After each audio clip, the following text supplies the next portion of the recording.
أعوذ بالله من الشيطان الرجيم بسم الله الرحمن الرحيم الحمد لله رب العالمين الرحمن الرحيم مالك يوم الدين إياك نعبد وإياك نستعين اهدنا الصراط المستقيم صراط الذين أنعمت عليهم غير المغضوب عليهم ولا الضالين صدق الله العلي العظيم. وترجمة دلومرني آيات الحمد لله رب العالمين دا ما تحت النظم ترجمه خسوي خودلته یو سوال ورجې دی غفات سوال دادی د طالبانو سر په خلاصيږي په دې خبره کې دای چې ځینې خلک نورم په کوس یو الله دی یو ما سوى الله دی د الله عز وجل ما سوى نو څوک دي حتی د الله عرش کرسی ملائکه انبیاء اولیاء څه مخلوق د الله ما سوى دې عالم وای نو د عالم څخه خو مفرده ده نو خود دې به ویل چې الحمدلله حمدي الله لره کم الله رب العالمین چې دی رب د عالم دی عالم برد د ګرد ما سوا د پاره استعمال دي عالمین جمع سمانه چې د عالمون دلته چیرې و خدای الله سما سوا نور ګرد عالم دی نو د جمعیت څه ضرورت وایغه په دې کړی دي چې د عالم به خپل ځان کې مختلف اجناس لري مختلف قسمونه لري وس په د عالم کې وګوره یو مجردات هغه دي چې په سترګو نه معلومیږي لکه زموږ د منطقيونو پر مسلک د عقول عشره چې ورته وایي یا د مسلمانانو پر مسلک باندې چې دی چې دغه ملائکه دي چې په سترګو نه معلومیږي داسې ماده نه لري لکه موږ اگر چې اجسام لطیفه نورانیه خو دي بل د مثال په تور د حیواناتو عالم دی د ژوندي شیان دا به جلا عالم دی جلا جنس دی ګر سره بل بیا جمادات دي جمادات بیا دغه دي لکه د سرو زرو کان دي د سپینو زرو دي یاقوت دي زمرد دي ولاجوار دي فلان دي مس دي وجاړ دي دا غرونه دي ډبرې دي دا جماده چې نغه ټیری شین کېدم نه لري نه روح لري بل بیا نباتات لکه دا شنه شیان چې جن اوس ګوره درخت ته وګوره بیا دا جوړنګانو ته وګوره شپږ رقم ده سره کوم واښسته نو نباتات یو عالم دي د حیوانات ژوندي شیان دا بل عالم دي د جمادات دا بل عالم دي مجردات بل عالم دي مثلا ملائکه بل عالم دي جن بل دغه اجناس چې وګوره بارونو جمع کیږي کنه دا ګر په عالم کې درج و په دغه د پاره عالمین کړی چې د انسانانو وزین ته د ار جنس راسي چې د ګردو پرورنده او پالون کې الله دي عرب ترجمه خو مذکر و چې معنا پالون کې روزون کې هغه تربیت څه ته ویل کېده ول چې سړی خپل توجه یو شی ته متوجي کې په تدریج یو خپل کمال ته ورسي علاوه دې ټول شیانو ته خپل توجه خپل اراده مبذوله کړې ده په تدریج خپل کمال ته رسي چې د دې لپاره کم کمال سته اوس د مثال په تور الله پاک و ته توجه اراده کړې ده چې د خپل کمال ته ورسي نو دغه نه قدر کتوا کمال دغه چې یو ته ورسي لکه اندوانه خدا د لپاره کمال نه دی یا چې خپل د لپاره څونه کمال دي چې هغه ځای ته ورسي نو دغه اراده الله عز وجل ورتقي د عالمین د جمع وجه ده پس راځه د بل آیت کریمه ته پس موږ چې ګور الحمدلله د دې لپاره خو یو علت دغه سو دلیل دغه سو چې ته ولې الله ته حمد ویل بل چاته نه بر رب العالمین خدای د عالمینو پرورنده دی بل څوک دې پیش چې زم د عالمینو پرورنده یو پلار بلا سپورت کې وای زم د خپل زوی پرورنده او نو خپل د زوی پرورشت کړه بل عالم دا کوي د نور دنیا د ختنه کې د خپل د زوی پرورشت دغه نه قدر ناقص دی چې پیدا کړی هم بل چا دي تا نه دی پیدا کړی هغه غذا چې د فخلي کې هغه غذا هم تا ولا پیدا کړی دغه الله پیدا کړی نو دا خو مازی په نامه تربیه ده الله عز وجل دغه تربیه کوي چې د خاص سړي سره اړه نه لري دغه د عالم سره اړه لري او بل دا خلق هم دور کړی دی پیدا کړی هم دی او د دې تربیه چې په کې هغه اسباب هغه په خپل پیدا کړی کله چې خبره پوهیږي انسان الله پیدا کړي د انسان چې په کوم شی روزنه کېږي خوراکه د چشنګ دی هوا ده او بده دغه قدم الله پیدا کړی چې ته مقرر کړی موږ کده یو چا تربیه کو نه شی زما مخلوق دی او نه هغه اسباب چې د روزنه بکوم نه هغه زما مخلوق دی نو موږ تربیه مې په نامه تربیه ده تربیه اصلي د الله عز وجل ده نو الرحمن نو دوم دلیل دغه دی چې حمد الله لره ولې دی الرحمن الرحیم الرحمن چې دی خدای مهربان دی بیخي لوی په دې دنیا کې هم پر مسلمان هم پر کافر دغه نه غټ مهربانه پر دې دنیا بل نسته لکه څوک لکه الله عز وجل نو ډېر لوی مهربان دی په دې دنیا کې هم پر مسلمان هم پر کافر الرحیم چې دی مهربان دی په هغه دنیا کې پر مسلمان نه پر کافر دا دواړه بل علت شو دوهم د دې دپاره چې د الله دپاره حمد ته ولې وایم په دغه وایم چې دی رحمان الرحیم دی بل څوک شته رحمان الرحیم بل څوک به رحیم پیدا سي رحیم هغه به جزئي دورې که دا رحمت د الله رحمت ته وګوره جنت خلکو ته ورکوي حور و غلمان خلکو ته ورکوي دا حور و غلمان د بل چا په لاس کې دي چې چا ته ورلره ورکړي چا ته نشي ورکولی نو بل دغسې کارونه الله کوي چې رحمان دی ډېر لوی رحم کوونکی په دې دنیا کې پر مسلمانو پر کافر پارکینو کې پر دواړو رقم رحمت را روان دی الرحیم بل خدا دی چې دی لوی رحمت کوونکی دی په هغه دنیا کې پر مسلمان نه پر کافر دغه دواړه دا چې سره جوړه کې بل علت ته دی چې موږ د الله حمد ځکه وایو د بل چا هغې نه وایو مالک یوم الدین مالک دی مالک دی خاوند دی یوم الدین د ورځې د جزا دین جزا ته ویل کېږي نو د قیامت ورځ چې د هغه د جزا ورځ ده خلکو ته د خپلو اعمالو جزا ورکول کېږي نیکانو ته به پر نیکي جزا ورکول سي بدانو ته به پر بدي باندې جزا ورلره ورکول سي جزا خو در دغسې اندازې ده پښتانه څنګه ښه وایي په ورځ د محشر به د کلیو د ښکروري حساب لا وسي کلیو ښکرور په وطن کې به تاسې هغه بزې لیدلي یوه ښکرور نه لري میږ دغه رقم یې چا ښکرونه پیدا کړي څوک یې نه لري نو که موږ پیولي دا رقم په دا رښتیانه کې به موږ پیولي دا ښکروره به دی ظالم و چې اولته به واښه ښکاره شوه که به بله د مخ وه دې به په تش کې په ښکر داسې کړه ځان به ور د مخه کې دا د دې و دا به بل چا نه خوړ بس به ژر ژر خوله پکې کې داسې کړه بیا به بل شي له ځای ته ځغستل نو دا نورې خوارانې به عاجز وي په پسې به هغه د دې پس خورجې ته به ورتلې دا رقم دغه حساب له الله عز وجل بیا کوي مګر و د کلیو د ښکروري و د حیواناتو ترمنځ چې حساب وسي بیا نو دوی ته جنت دوژخ نشته چا ظالمه دوژخ ته واچي یا بله جنت ته واچي بیا بیرته ګرده خاورې کېږي وایي د دغو حیواناتو حساب چې وسي د دوی د ظلم کسات سره وخېږي چې الله یې خاورې کړي کافر دلته به راوایي یا لیتنی کنت ترابا کېش چې زه م خاورې کړې وم اوس خو زه مرګ نه لرم دوژخ کې به در څه وخته زه یم چې دغه د بزې په رقم ویلا شو د دا بل ظالم غوایي په رقم ویلا شو خو بیرته به خاورې سوی وای دا قرآن کریم کلته په صورت عما یتساءلون کې راځي په پای کې یا لیتنی کنت ترابا دغه کافر په ورځ د قیامت دغه خواست باره کوي دغه ارمان ښکاره کړي چې کېش چې زه م خاورې سوی وای نو در مالک یوم الدین پورې مې درته ویل چې دا ورځ د جزا ده داسې جزا ده چې کلی وښکرورم خپل کسات یې الله سره ورکاږي الله د دغې ورځې مالک دی دا یې دریم دلیل شو پر دې خبره چې حمد ولې الله ته وایي وایم خو د هغې ورځې د جزا مالک دی نو بل نسته خود بیا حمدونه وایم چې هلته ښه راسره وکړي اوس دلته په دا مالک یوم الدین کې چې دی بل قرأت دی ملک یوم الدین ملک ما مم نه ولاړوي چې مالک یوم الدین چې الف ځینې پیدا سي ملک هغه بیا پاچا ملک یوم الدین پاچا دی د ورځې د دین او مالک یوم الدین خاوند دی د ورځې د دین د باچا او د خاوند خو فرق سره شته اوس ګوره موږ تاسې د خپلو اموالو د خپلو کالو د خپل پټو مالکان یو پاچاان یې نه یو پاچا بیا د داګر د ملک پاچا دی متصرف دی مالک یې نه دی مالک په خپل شي کې تصرفات کوي څنګه تصرفات دا شی خرڅوي باچا رعایت خرڅولی شي ته نه وایي چې اوس باچا خرڅوي خو دته شریعت اختیار نه درکوي چې رعایت خرڅ کړي نیو لس ورکوي دا خو د خیانت کوي چې دی کوي نو باچا رعایت نشي خرڅولی او مالک سره خپل شیان خرڅولی شي مالک په خپل شي کې هر رقم تصرف ته اجازه دی لري چې په شي کې وي په دې شرط چې بل ته تاوان ونه رسیږي او باچا بس نشي کولی او بل دا دی مالک چې دی مالک خاص په انسان پسې اړه نه لري یو سړی به د سایکله مالک بل به د خره مالک بل به د مرغۍ مالک د انسان هم څوک مالک کېدلی شي لکه مرغۍ چې رانیسي د دې نور شیان هم سړی مالک کېدلی شي او پاچاهي یوازې پر انسانانو چلیږي اوس دا پاچا چې په دې ملک کې د هغه د خرو د غویو نه دی باچا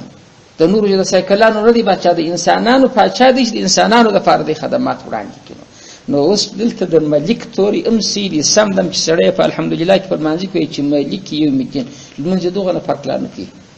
جائز دی هغه متواتر قرأت د قرآن کریم لکه مالک یوم الدین په دواړو باندې لمونځ سیدي روا دی خو اولا یې کوم دی ملک وایي که مالک وایي امام ابو حنیفه رحمه الله مسلک ته دی چې مالک پر اولا دی ولی په تصرفاتو کې دی فرق راغی وایي په ورځ د قیامت الله مالک دی خاوند یې دیګر سره د خاوند تصرفات خو مې درته وویل چې خاوند څونه غټ تصرفات کولی شي چې باچا هغسې نشي کولی نو د الله صفت په دغه کې ښه ښکاره کېږي او بل مالک چې دی هغه خاص په انسان پسې اړه نه لري د بزیو د غوایو د پټو د هر شي سړی مالک کېدلی شي او پاچاهي خو یوازې په انسان پسې اړه لري چې د انسانانو سړی پاچا کېدلی شي. نو الله تعالی د ګردو شیانو مالک دی، د مالک په صیغه کې چې دی د الله صفت ښه ښکاره کېږي. بله وجه یې لا دا هم چې مالکي کې چې دی حسنات ډېرې دي. ولې خو هلته حدیث شریف راځي چې د قرآن پر هر حرف باندې الله تعالی لس نیکۍ ورکړي. نو ملک دا خو درې تورې دي، میم دی، م، لام، کاف. او چې مالک کې څلور تورې دي، میم دی، الف دی، ما، پسې لام دی، کاف دی. نو څلور تورې کې څلوېښت نیکۍ په لاس راځي، او چې ملک کې خو درې نیکۍ په لاس راځي. دا بله وجه د اولویت او وجوه د اولویت نو در لسو پورې لا تفاسیرو بیان کړي، خو بس دا درې کافي دي. نو څنګه وجوه شوې؟ مالک په انسان پسې مختص نه دی، په نورو شیانو کې هم راځي. او مالک چې دی عام تصرفات په خپل ملک کې کولی شي، خرڅول یې رانیولی شي، پاچا هغسې نشي کولی. پاچا نه عام دی، پاچا د انسان دپاره د نورو شیانو پاچا نه وي. او بل پاچا خرڅولو رانیولو ته بدلون نشي کولی، مالک یې کولی شي. دا یې دوې وجې. درېیمه هغه د حسنې ده چې په دې کې حسنات یې ډېرې دي. مالک چې دی خاوند دی، ترجمه خو مو سره جلا کړئ انشاءالله. کې ملک وایي بیا داسې مه وایي چې خاوند، بیا وایي چې دی پاچا دی، یو میلګین د ورځې د جزا او د قیامت. او چې مالک وایي دی خاوند دی د ورځې د جزا. دلته بیا سوال پکښې واردېږي. هغه سوال دا دی چې دا خدای پاک یوازې د قیامت ورځې مالک دی، خو د نن ورځې هم مالک دی، د سبا ورځې هم مالک دی. ته ولې ولازم ولاړې د قیامت ورځې ته یاد دې کړه چې مالک یو میلګین دی، خاوند دی د ورځې د جزا. خو د دې نورو ټولو ورځو د ګرده زمانې مالک الله عز وجل. وایي د دې دوې وجې دي. یوه وجه دا ده چې هغه ورځ بیخي غټه 50,000 کاله ده. دا دنیا خو لا 50,000 کاله نه ده، 50,000 کاله چې هغه یوه ورځ ده. نو دغه نه غټه ورځ چې د هغې له الله مالک دی. دا کوچني کوچني ورځې دا 40 ساعته دا خپله په فکر کې راغلي چې د دې خو مالک دی، چې مالک دی په طریقه او لازمي معلومېږي. په دغه یې هغه غوره. بله وجه یې دا ده دوهمه چې په هغه ورځ داسې ناوره د پیښ کېږي، دا د قیامت ورځ چې ده، د اوله پیښه چې قیامت کېږي، دا دغونه غټ درز دی د دې جهان چې انسان یې تصور نشي کولی. زه تاسو ته یو لنډی قیاس وایم. دغونه که در شګه راواخله، که دا د ګوتې بند باره تا ته وایم چې ونیسه، دا به په یوه پلا دغه رقم که یې لکه وړو ورانجه دغسې میده که، نو دا به په چی شي وایه چې درته وایم چې بل ټک نه حسابه دی په دغه یوه ټک بیا دغه رقم که یې لکه رانجه. نو خدای خبر ته څونه که در یو د اوسپنې غټ ماټول ورته پیدا کړي چې باره چې نو عبس کېږي غونه درز بور کوي چې دا کریګر د خبر کړي. نو چې دغه نه شګه ته میده یې دغه نه غټ درز غواړي. او الله عز وجل د قیامت په ورځ باندې څه چم کوي؟ وتکون الجبال کالعهن المنفوش. ټول غرونه به په یوه پلا دا رقم شي لکه شندل سوي وړي دی پر لپاوه بسې لکه ګرځ. نو چې دونه شګه میده یې څنګه زور غواړي؟ دا دونه غرونه په یوه پلا، نو دا به څونه غټ ټک ودربي. د قیامت دغسې یو غټ تکان دی دغسې. نو چې دونه غټه پیښه کېږي، باره به نو د مثال په طور په دا پاچاهانو کې د دنیا کلینټن یې فرض که یا دغه بل اوس بلا دي، دا ټرمپ دی که څه دی، اوس خو دی شک کېږي د جهان باچا دی ځان بولي. یا یو بل دغسې باچا فرض که د مثال طور په دې مځکه کې چې متکبر دی وایي زه باچا یم د جاله کې، زما د خبرې څه به څوک نه اوري. په دغه ورځ به د ده څه آی په خدای کې چونډ لا واوري، شی لا نشته. نو چې دلته دا پاچاهان دلته شک کېږي، مجازي پاچاهان خو ستا سرونه یې نیولي، یو یې زه پاچا یم، یو یې د جاله کې زه پاچا یم. په هغه ورځ باندې چې دی نور پاچاهان ګرده ختمیږي. نو الله هغه ورځ چې یو پاچا سر نشي پورته کولی، په هغه ورځ هم زه مالک یم، هم زه ملک یم. کنې نن خو هم دی کېدای شي په سوال تاسو پوهېدلي وایاست چې خدای خو د ګردو ورځو پاچا دی، کې ولې ورځ د قیامت ورځې ته ځغلی. ما دوه جوابه درته وویل. یو دا دی چې هغه ورځ ډېره غټه د 50,000 کاله، نو چې د هغې لا پاچا دی، د دې کوچنیو ورځو پاچا دی چې پاچا دی، دا یو جواب. دوهم دا دی چې په دا نن ورځو کې خو لا نه کې پاچاهان ستا دلته یو وایي زه د دې شي مالک یم، بل وایي زه د دې شي پاچا یم، یو د ملوکیت نارې وایي د پاچاهۍ، بل د مالکیت نارې وایي دغه چې زه دونه بنګلې لرم، دونه مټران لرم، دونه جایداد لرم. په هغه ورځ چې دا ورځ پېښه چې داسې خطرناکه ورځ ده، یو لا بل نسته، الله په هغه ورځ نو زه یم. او په حدیث کې هم دغسې راځي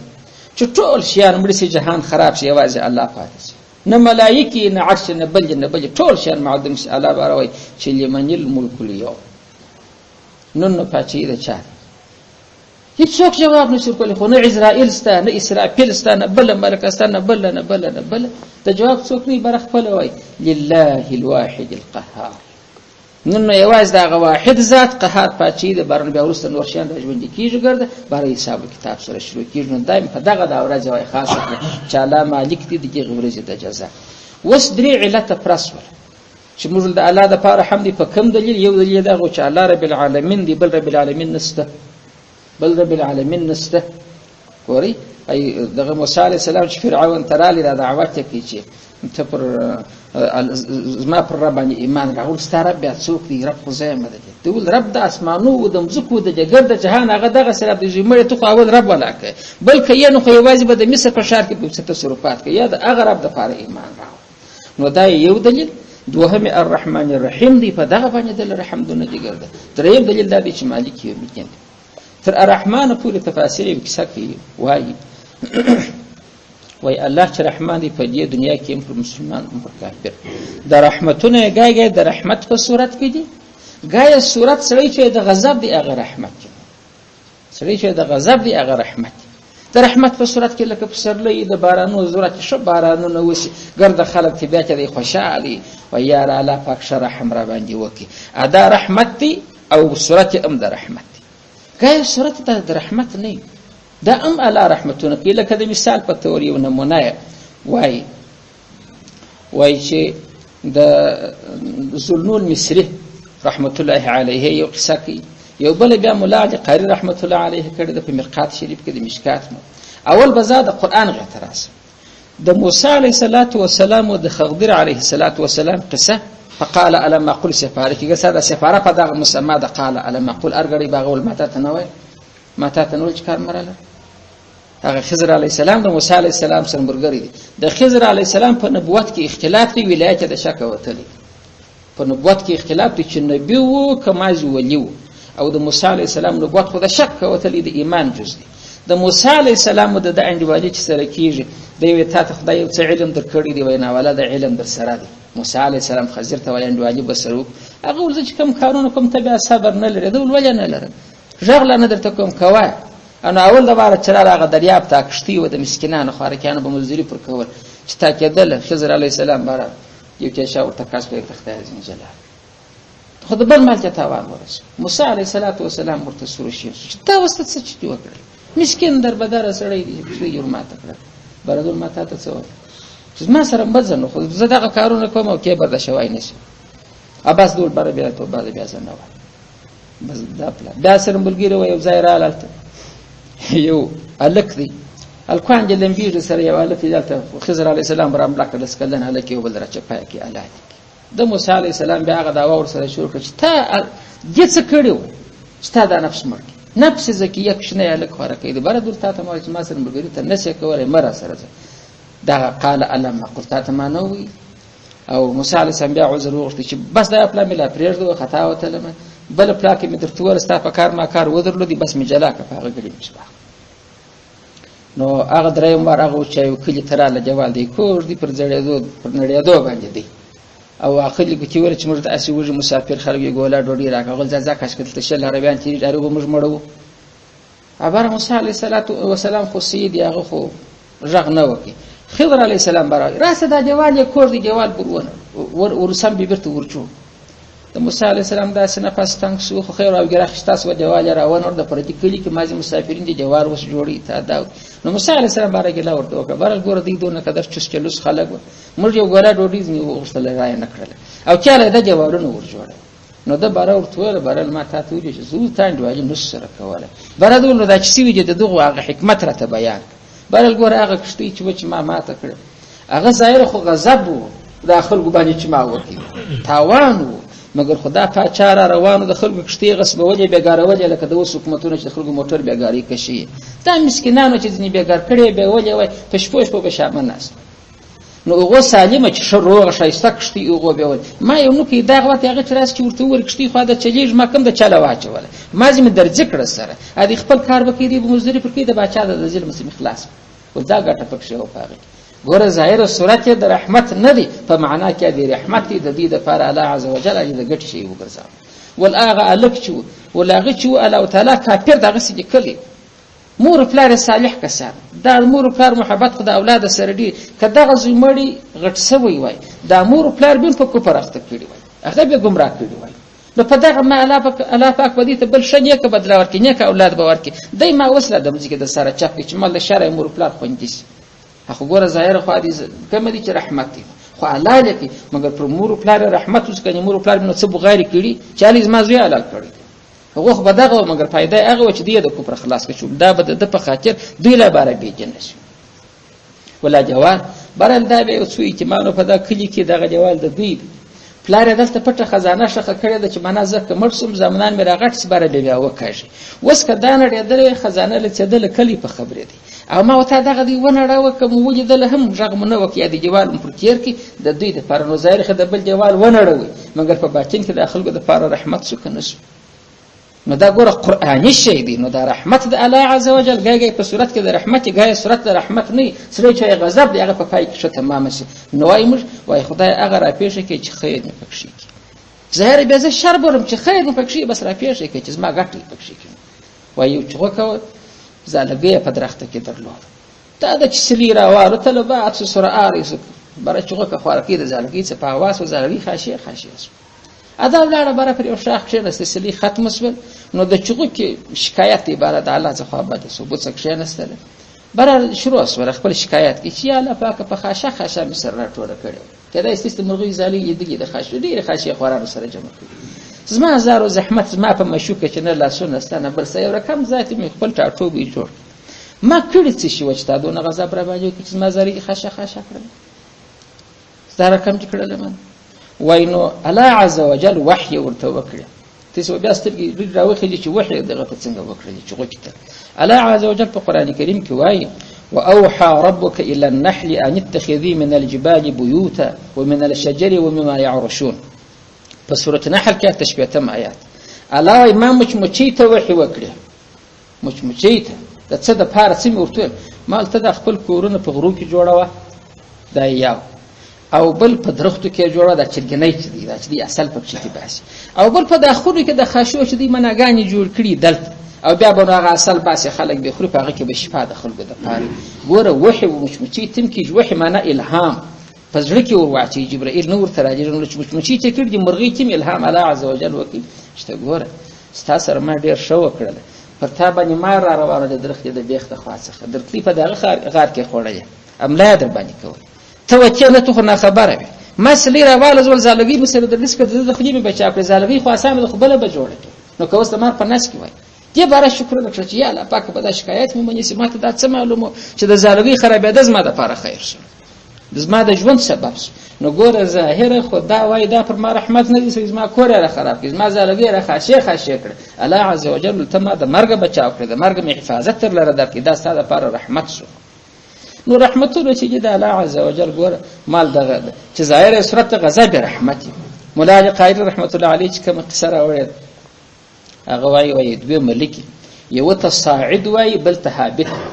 صاعد چې د دې خواخیج روان دي لوړیږي صعود د لوړې دوته کیږي هابط چې د اخره کښته کیږي نو دلته په څو اسمان کې په مخه سره ورل یو د اخره روانه د بل د دې خوا سلام علیکم جوړ په خیر لکه هغه انسانان چې چیرې ځي ایوه ته چیرې تللې دا چې تللې دا ورته د دې سنا ولا د کار د پاره تللې ملاکم د وساورې دی و د خلکو هغه وایي څنګه برای په دا یو منطقه کې دلته د الله عز وجل یو ولیو د کور بدون منور چې د اسمانه به معلومه دي د عبادت کوونکو خلکو کورونه د اسمانه لکستوري زلیږي ملایکه پیږي د پلانې کور دی هغه د پلانې دی هغه د پلانې دی د څوک چې ګنايو کې سروزونه او بوتانې په کور کې هغه ظلمانی دی هغه نه زلیږي ملایکه نه وي نو د ډیر ښه عبادت کا حالت د نزع او د زکندنی او مریدان درلود نو هرڅو کوشش کوي د خپل مشر لپاره د شیخ لپاره ستا چې شتا واکیر ته ماتو انا ورته جګړه د ستا چې شتا واکیر چې څوک ډیر ګرانی کې پلان کې قریبي کې وروري هغه ته وغواړي چې د واکیر چې موږ ستام رات تر سره دا شیخ باره ورته باره زما زیتون ته واکیر د زیتون کې خلکو په کتر کې به استعمالول یا به وړي په غوړ په ځین روایت کې عسل وای نو په دغه شهر کې چې و یو دکان دغه زیتون یا د عسل او بل نو انو هغه په واسطه د سی برابرول د ارمانی ورکشي الله عز وجل ز چابک واسطه چې ورسره هغه زیتون چپک هغه عسل چپک چې د ساکه په ونس نو زه خدای الله دې طرف امر سوی يم چې دا چپک مګر خو ولې د خدای د خو ارمانه پاتش حکمت په شي کې څه حکمت داري ظاهر خو ولې ته تابان ورسېدي نو خو هغه د زیتون غوښته عسل غوښته خو دې په نصیب نه سولم نو خو چې الله تعالی عز وجل نه معنا لکه رحمت چې نه پر کړی مګر داغه کار په باطن کې رحمت وای دا ولی چې و د اولیاء هم خطا ویلري او اولیاء معصوم نه دي انبیا معصوم دي ولیان هم خطاوي لري ګناوي کوي وای د ګرد ګناوي الله رجولي وي وس چې حالت د نزع د زکندن را یو ګناه صفات ده نو الله ولدي چې ما تراس بره بشرمېږي چې ګناه ورسره دا ګناه امر ورشه نو څنګه ورځي چې ادي څه غواړي هغه نس حاصل ام ګناه پرځي د مؤمن مسلمان ګناوي په ار نه جوړي په هر زحمت په هر جغه الله ورځي نو زورلم هغه چې فقر دا بل لازم دغه سنا ولا د کار تر روانم څنګه ول په دا پلان یې لکه کې به یو کافر دی دا وس زکندنی مرکیش د د بهم ارمان دی د مای د غش په جا لکه کې به ماهی نس نو د ارمان چې دی دغه علاوه پرکی د څه د پاره کافر چې مرکیش حسنات یې ټول زائع دي خود حسنات کړي دي د ګردو بدلای الله پر دې دنیا ور کړي د کافرانو چې د نیکی کوي دي بدلای الله د لی ور کوي یو ځای پل جوړي یو ځای هسپتال جوړي بل څه کی دا نو د ګرد بدله الله ور کړی د یوې نیکی بدله یې پاته ده هغه دغه د چپجه ګرد علاقه کې ما هیستانه د ارمان دی نو الله ز امر کړم چې د لیرو دریابو سمایان سواخم هغه د دې کلی ورود کې ورواله هغه وجه کې ورلراواله زه سمایان ورشرم دوره نو ګوره دا بیا پر کافر باندې ظاهر خو رحمت دی هدي د چې کوم ارمان الله ور پرکې پر دغه وخت په باطن کې غضب دی علاوه چې د نیکی سره ما حضور تر پیش نشي ستاني کې زمانه د خوښه نه ګر سره درڅخه واړ کله چې په دې مضمون ته سپېدل یاس نو دا رحمت کول ګردمر په شکل کې د رحمت نه او دا شکل چې د رحمت ګردمر رحمت نه غضب ځنی جوړ قرآن کریم وای وعسى ان تكرهوا شيئا وهو خير لكم وعسى ان تحبوا شيئا وهو شر لكم په سورته بقره کې راځي والله يعلم وانتم لا تعلمون ډیر ځله یو شی ته ډیر بد غني بد ځنی کې علاوه وهو خير لكم هغه ستاسو لپاره خیر سي ستاسو لپاره ګټور سي لکه د چغو کې زالګي دی خو بعد وړل بارز ما زالګي ولي خراب کړ الله دا خیر دي ستاسو لپاره یا لکه دا هغه ولي چې زيتون عساجد چپاکړه خلکو مریدان خدا شر بلی شو دا ولي چې پسې وي دا ولي د سی وي مګر د لپاره خیر چې حالات ورزي فورین مخبو ورزي هیڅ ګناه به سره نه او ګای به تاسو یو شی چې غني شر خیر غني هغه ستاسو لپاره شي هغه شر ستاسو لپاره لکه دا کافر لپاره دا خو خیر دي چې هغه د پر حالت نزع الله ګرد مرادونه ور پراکړه دا مرادونه خو پراس خو هغه د دې لپاره چې د نیکی جزاء الله د لیور لراوته الله ته په دغه ستور مخ ور لراوته چې یو نیکی اعلان نه نو کېدای ستاسو په خبره باندې پوي دلیاس دا خبر مسر خلاصوي یو سوال دلته بل پیدا کیږي چې دا څنګه خبرې کوي دا مولوی ته اوس ګوره دغه ملک رااله د خلکو زیتون ورچپ د خلکو عسل ورچپ پکړ نو څه عقل لري ملک چې د دکاندار خپل کې شیان چپکي دا ګرد شیان په دنیا کې لکه نو خلک د پر عالم دغه سوال وکي چې نو څه عقل لري چې ما زوی راوځي د خلک چې وځي دا څوک وځي خدای وځي خدای د الله ملک دی الله استا ملک مجازي دی دا خلک نه وای در حقیقت مالکی هر چیز خداست این امانت چند روز در دست ماست خلک په خاطر مټرانو لیکل په دا ګاډي باندې ویل چې په حقیقت کې د دې ګاډي مالکم الله دی زما په لاس کې د یو څو ورځې امانت یې ځینې بیا به د بل په لاس کې بیا به ځینې بیا به د بل په لاس کې موږ کورونه وس دغه رقم موږ امانت لکه د کرایې ژوندۍ پکې کې ګوښ د ماز کې ځینې وته رسولې بلا جوړي یې پر دې تاسو یو لکه پاز ما زمون کښنیا یو برنده ما جوړول او د دروازه دلته ورکم کې الت دی به مورید ځای ته لاس وې دلته دروازه ورلره ما زه دلته نور ما خپل غرض ما زه دلته اخو سره دورس دا دروازه دلته مال دلته وکړو نو د مازګر د مازه وخت شو جرم رسونه د خټ پرول مازه تر لم دا بل ورته چې به الله د لیل مور سره وای چې دا مازه مرسو په هغه غړي راو کړی دلته دا مازه مرسو دروازه راو کړی دلته تاسو تمره د حسوس کارم کولی چې کیږي نو ما ویل چې دا خبره حقیقي ده چې موږ ته د کرایه باشنده ګان چې ته مرسو په هغه غړي د دروازه کاږي په هغه کې نو خبره د دسنو نو په حقیقت کې مالک الله عز وجل نو هغه چې د چا زیتون چپکی د چا مټر چپکی د بل چا په مال ور اخلي دکان یې وسوځل سي پر الله سوال نه وریږي چې تا ودا ولي کول نو د اوغه دکاندار زیتون عسل چې چپکول ته بنوي چې ملک څنګه ظالم و نعوذ بالله ظالم نه الله امر ته کړی او د الله خپل مل پیچاره کم کی چپکی کی ورګرانی کی ورارزانه کی ور په اخلي دا د الله تعالی کار دی خو مټرانه مال چپکی سره جنگ یې مال دغه کارونه الله کی پر الله سوال نه وریږي خو هغه مالک دی ذوالنور مصری رحمت الله علیه وای تر دا رحمت پورې وای دا ګای علما دا کتابونه چې ګوري کتاب خورا دقت لري چې کوم څوک د مطالعه کار کوي که د سکولي که بل د سره کې غیږ تفریح ته ضرورت لري اته یو قسم د کور بار سره ضرورت غاړي ته وزاده سره د وخت یو تفریح کو وای چې روان یو لړم دي چابک روان اخو دا اولیا او فکر دی د ډیر غټ شیخ دی ولی دی بر ورته متوجه سم دالته ګدر دی پر کشتیم خالق پری وزي لړم چابک روان دي چې رالی د رود پر غاړه باندې بیا چونګښه ناسته قرار شاته ور وخت چونګښه په وګټه سره بلا یو بازی شروع کړ سړی یو شی دی په خدای کدا نه ولا د کار د چونګښ پر شاس پورې هغه به پر رود ها پرې باس په کشتۍ کې زپسي وخت اته چې اخوا ته وته لړم تاسو بیا چابک روان الته یو درخت چې نشته کېږم دا خوا غټ اپی مار چې موږ ورته وایو دا مار چې ډېر غټي اپی څوک برا غوښنه بولي وای دا غوښنه د کسره نو دا روان دي وس غواړي چې پر جذبان عمله وکړي لړم بیا چابک الا ګمارل چې ورغی د اپی مار سره په جنگ شو هغه اپی مار د مړ کړي لړم پر مار باندې غشتلې دي دا زما به خپل د شمدید واقعا هم ده چې لړم پر مار غشتلې دي د نسبی دا کولای چې عمله پر کړي چې ارنیش په چیخ کې هغه د رقم کلکلې وای چې اریانی کې په ځان شي هغه چې مرسو وای ما ورشه الله عز وجل رحمت دا رقم دی سړی چې پروتي د رود پر اغړه در درخت لاندې مار د کمی خواره روان دی لړم د کمی خواره ځي او پر کومه خوا باندې ځي اسباب چې الله برابرې د حرکت برابر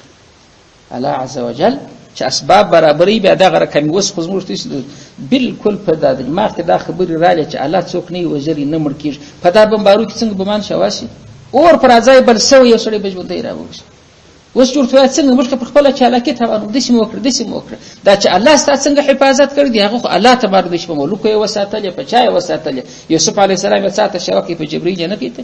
ابراهیم علی السلام اور په منځ کې نه وساتي دا دغه اسباب دی الله عز وجل برابرۍ دی نو د الله پر رحمانیت باندې زما یقین نو ور زیات شي دا څونه رحمان ذاتی پر دې دنیا باندې اوغه به د په ځان خبر نه پیردار نه لري الله لړم ته پیردار کړی دا کبه ځای روان دي چې د دشمن الته دی وښنه نو الله دغه سي رحمان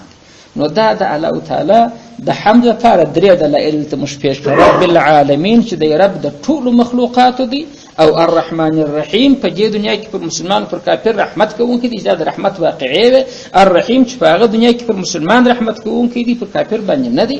مالک یوم الدین او د خاوند دی د اوغه ورځ د جزاء